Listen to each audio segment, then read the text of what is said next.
বিভিন্ন ইসলামিক সংগঠন থেকে, কিন্তু আজকের মতন শান্ত মানে বুক ফুলিয়ে কথা আমরা কোনদিন বলতে পারি নাই।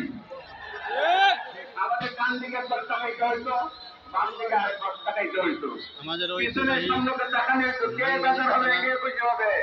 কথা ঠিক না বেটি?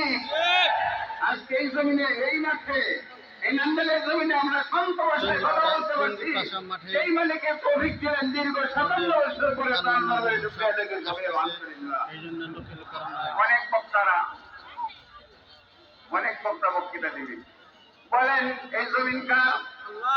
আসমান কার? হুকুমত টাইম কার চলবে? আল্লাহ হুকুমত চলবে।